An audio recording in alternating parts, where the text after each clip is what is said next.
राजस्थान की राजधानी जयपुर शहर से करीब 65 किलोमीटर दूर ऐतिहासिक पहचान रखने वाला शहर शाहपुर है। वहीं मनोहरपुर इलाके के एकलव्य एकेडमिक क्लासेस और लाइब्रेरी सेंटर में ग्रामीण परिवेश की शोभा बागड़ी पढ़ाई कर रही थी। वो चिमनपुरा के बाबा भगवान दास पीजी कॉलेज में ज्योग्राफी की स्टूडेंट भी थी। वो एमए फाइनल ईयर की पढ़ाई के साथ साथ सीएट की तैयारी भी कर रही थी। इस कारण ही उसने कोचिंग सेंटर में अक्टूबर 2022 में दाखिला लिया था। नए साल का पहला दिन था। कोचिंग क्लास खत्म होने पर शोभा जल्दी जल्दी अपनी किताबें कॉपियां बैग में समेट रही थी। इसी जल्दबाजी में उसकी एक नोटबुक बेंच के नीचे गिर जाती है। उनमें रखे कुछ खुले पन्ने वहीं आसपास बिखर गए थे। उन्हें समेटने के लिए शोभा नीचे झुकने वाली ही थी कि तभी एक युवक बिखरे पन्ने समेटने लगा। कुछ सेकंड बाद वो नोटबुक और पन्ने शोभा को देता हुआ बोलता है, हाय आई एम सुनील बागरी। तुम भी बागरी, मैं भी बागरी। शोभा बागरी मुस्कुराई, कुछ पल रुकी और बोली, तुम्हें कैसे पता मैं। वो तुरंत बीच में ही बोल पड़ा, अब ये मत पूछो कैसे पता, तुम्हारे बारे में मुझे बहुत कुछ पता है। तुम्हारा नाम शोभा बागड़ी है, तुम्हारा गढ़वाड़ में नैनीहाल है, कहो तो कुछ और बताऊं। शोभा एक बार फिर से मुस्कुराई और युवक से नोटबुक लेकर बैग में रख लिया। बैग पीठ पर टांगती हुई बोली, थैंक्स। युवक बोला, सिर्फ थैंक्स? मैं तुमसे जान पहचान बनाना चाहता हूँ, मेरा घर भी गढ़वाड़ में है। उसकी बात सुनकर शोभा ठिठक गई, बोली, तो तुम मेरे रिश्तेदार हो? युवक बोला, अभी तक तो नहीं, लेकिन बनना चाहता हूँ। शोभा अब थोड़े ठहराव के साथ बोली, रिश्तेदार बनना चाहते हो? इसका क्या मतलब है? मुझे कुछ समझ में नहीं आया।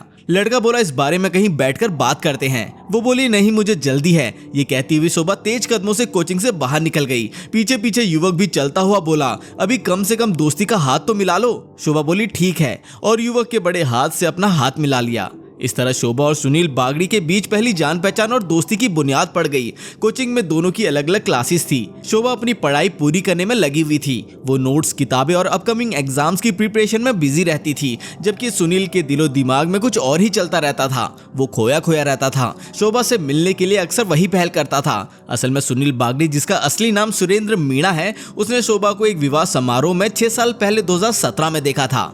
तब वो अपने ननिहाल गढ़वाड़ी में मामा राजेंद्र चौधरी के यहाँ शादी में गई हुई थी। सुरेंद्र मीणा उर्फ सुनील बागड़ी शोभा के मामा के घर के पास में रहता था।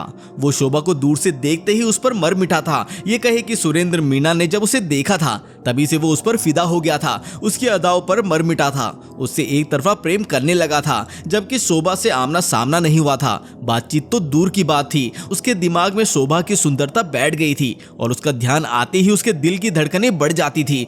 शादी के बाद वो अपने घर अनेरिया गांव लौट गई थी, जबकि धीरे धीरे सुरेंद्र ने उसके बारे में बहुत सारी जानकारी मालूम कर ली थी, जैसे वो कौन है, कहाँ की रहने वाली है, क्या करती है, एटसेट्रा एटसेट्रा।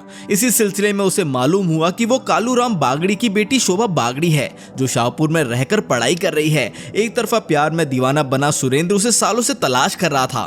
प्यार को पाने के लिए उसने भी उसी कोचिंग सेंटर में दाखिला ले लिया। शोभा के जैसे सेम जाति का बनने के लिए सन की प्रेमी सुनील ने अपने नाम के साथ उसकी जाति का टाइटल बागड़ी भी लगा लिया था। मौका देखकर सुनील शोभा से दोस्ती कर उसके दिल में अपनी जगह बनाने की कोशिश में लग गया था। उसे प्यार की मंजिल तक पहुंचने का भरोसा था। इसी विचार के साथ शोभा से नजदीकियां बढ़ाने लगा। जबकि शोभा अपनी पढ़ाई में व्यस्त रहती थी। उसे 2 तरह की पढ़ाई करनी पड़ रही थी। कॉलेज की पढ़ाई के अलावा कोचिंग में पढ़ने जाना था, जिससे वो हमेशा जल्दबाजी में रहती थी। सुरेंद्र के साथ बहुत ज्यादा समय नहीं गुजार पाती थी। शोभा आज के जमाने की लड़की थी, लेकिन उसके लिए करियर सबसे महत्वपूर्ण था। वो सुरेंद्र की दोस्त तो बन गई थी, लेकिन उसकी दोस्ती हाल समाचार के आदान प्रदान तक ही सीमित थी, जबकि सुरेंद्र उसे अपना जीवन साथी बनाने के सपने देखने लगा था। कोचिंग सेंटर में शोभा से अधिक बात नहीं होने पर वो उसे फोन पर बातें करने की कोशिश करता था। लंबी प्यार की बातें करने की शुरुआत करने से पहले ही शोभा कोई ना कोई बहाने से फोन कट कर देती थी, जिससे सुनील उसका हाल चाल तक ही ले पाता था। किसी तरह वो शोभा को इतना बता पाया कि 6 साल पहले उसने जब उसे देखा है तब से वो रातों को उसके सपने में आती है। ये सुनकर शोभा ने हंसते हुए अपनी सुंदरता की तारीफ पर सुनील को धन्यवाद दिया। साथ ही ये भी कह दिया कि उसकी सुंदरता की सभी तारीफ करते हैं। इसका मतलब ये नहीं कि वो अपने रंग रूप की बातों पर ध्यान देती रहे। उसे फिजूल की बातों से मतलब नहीं है।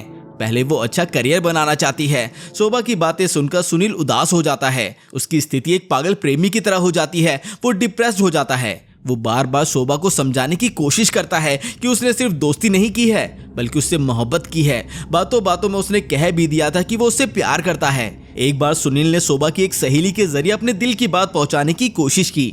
उसके जरिए कहलवाया कि यदि वो उसके प्यार को स्वीकार नहीं करेगी तो वो सुसाइड कर लेगा। इस बात का असर शोभा पर हुआ। उसने तुरंत सुनील को अकेले में बात करने के लिए बुलाया। सुनील खुश होकर उससे मिलने चला गया। शोभा ने उससे कहा, सुनील, प्यार करना अच्छी बात है, लेकिन ये दोनों तरफ से होना चाहिए। तुम्हें मैं अच्छी लगती हूँ, इसका मतलब ये नहीं कि मेरे दिल में तुम्हारे लिए जगह है। मैं लड़की हूँ, मेरा भी अपना बहुत कुछ है, मुझे भी अपने दिल की सुननी पड़ती है। समाज और परिवार की मान मर्यादा का ख्याल रखना होता है। सुनील बीच में ही बोल पड़ा, तुमने यही समझाने के लिए मुझे यहाँ बुलाया है? शोभा सहजता के साथ बोल पड़ी, नहीं, समझाने के लिए नहीं, बल्कि बताने के लिए कि मैं शादीशुदा हूँ।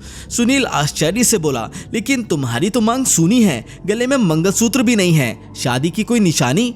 शोभा ने अपने बारे में और स्पष्ट किया, तुम सही कह रहे हो, मेरी अभी मंडप पर शादी नहीं हुई है, लेकिन मेरी शादी 12 साल पहले एक शादी समारोह में तय हो चुकी है। मैं अपने माता पिता के फैसले को नहीं टाल सकती। सुनील बहस करने में लगा कि ये सब बेकार की बातें हैं, मैं नहीं मानता ऐसे, आज के जमाने के अनुसार ये तो बाल विवाह जैसी बात हो गई। शोभा बोली, तुम जो कुछ समझो या कहो, मेरे लिए ये एक सच्चाई है। मैंने 12 साल पहले जिसे अपना जीवन साथी मान लिया है, उसे कैसे ठुकरा दूं?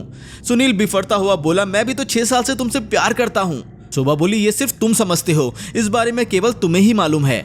मैं तुम्हें एक दोस्त के अलावा और कुछ नहीं समझती हूँ। हम दोनों एक ही जाति के हैं, इसलिए भी थोड़ा लगाव है। शोभा की बात सुनकर सुनील का कोई जवाब नहीं निकला, लेकिन अंदर ही अंदर वो उससे नाराज था। उस वक्त उसकी आंखें नम हो गई थी।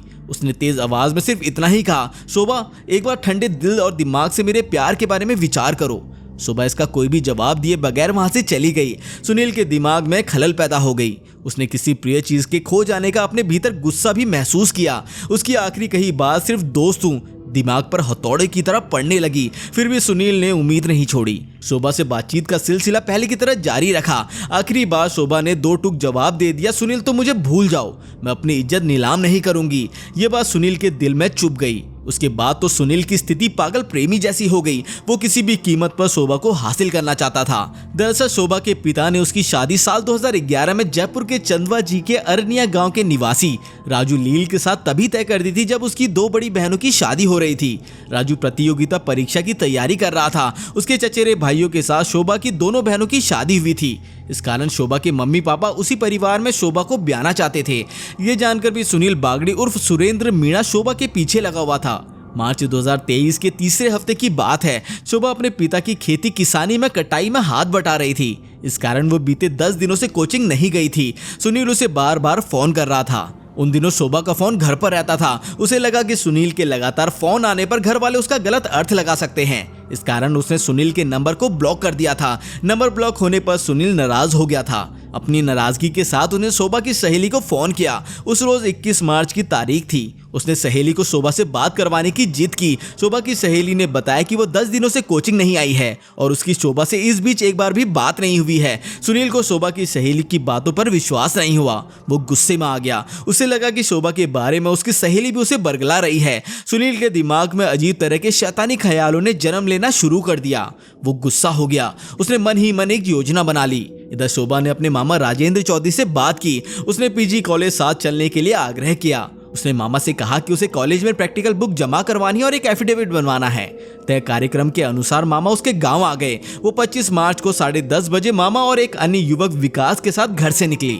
उसने रास्ते में मामा से कहा कि उसे पहले अपनी सहेली के यहाँ कोचिंग के लिए एकलव्य एकेडमी में जाना है। सहेली से प्रैक्टिकल कॉपी लेनी है। शोभा के मामा उसके कहे अनुसार पहले एकेडमी गए, लेकिन वो विकास के साथ बाहर ही रुके रहे। शोभा अकेली एकेडमी में गई। पहली मंजिल पर ही वो सुरेंद्र से टकरा गई। उसने उसे जरूरी बात करने के लिए तीसरी मंजिल पर चलने को कहा। ना चाहते हुए भी सुरेंद्र के कहने पर वो उसके साथ चली गई, लेकिन कुछ मिनटों में ही सीढ़ियों पर शोभा के चीखने की आवाज गूंज गई। तेज आवाज सुनकर कुछ स्टूडेंट दौड़कर तीसरी मंजिल पर जा पहुंचे। वहां जख्मी शोभा सीढ़ियों पर गिरी हुई थी, जबकि सुरेंद्र पास सटे मकान की छत पर कूदकर भाग गया था। उसे भागते कई छात्रों ने देखा। सभी तुरंत खून से लथपथ शोभा को निम्स अस्पताल ले गए, लेकिन उसे बचाया नहीं जा सका। कुछ घंटे में ही उसकी मौत हो गई। शोभा हत्याकांड की सूचना एकेडमी के संचालक ने पुलिस को दे दी। घटना की सूचना पाते ही मनोहरपुर थाने के एसएचओ मनीष शर्मा, एसआई हरिराम और पुलिस टीम सहित घटनास्थल पर पहुंचे। एकेडमी के संचालक और वहां के स्टूडेंट से उन्होंने छात्र की हत्या के बारे में पूछताछ की। फॉरेंसिक टीम ने घटनास्थल से सबूत जुटाए। उसके बाद पुलिस टीम निम्स अस्पताल पहुंची, जहां शोभा की मौत हो चुकी थी। शोभा के शव की तहकीकात इमरजेंसी में इलाज करने वाले डॉक्टर से कराई गई। इसी बीच पुलिस को मालूम हुआ कि शोभा का मर्डर करने वाला युवक भी इसी अस्पताल में जीवन और मौत से जूझ रहा है। उसने जहर खा लिया है। शोभा के साथ हुई घटना के बारे में सुनकर उसके पापा, भाई और अन्य घर वाले भागे भागे अस्पताल पहुंचे। उनका रो रो कर बुरा हाल हो गया था। पुलिस ने कालूराम की रिपोर्ट पर शोभा की हत्या का मामला दर्ज कर लिया। इसका आरोपी सुरेंद्र मीणा उर्फ सुनील बागड़ी को बनाया गया। डॉक्टरों ने शोभा की लाश का पोस्टमार्टम कर उसी दिन शव को उसके घर वालों को सौंप दिया। पोस्टमार्टम में शोभा के शरीर पर चाकू के 6 निशान पाए गए। वे निशान छाती, हाथ और गर्दन पर थे। फेफड़े वाली जगह पर 6 इंच का घाव बन गया था। काफी मात्रा में खून बह चुका था। इसी कारण उसकी मौत बताई गई। उसी रात सुरेंद्र मीणा की भी मौत हो गई। उसके बाद पुलिस ने मामले को हत्या और आत्महत्या में बदलकर बंद कर दिया। तो दोस्तों, आपको ये कहानी कैसी लगी हमें कमेंट करके जरूर बताएं। और अगर ये वीडियो पसंद आई तो इसे लाइक और शेयर करना बिल्कुल ना भूलें। तो मिलते हैं अगली कहानी में।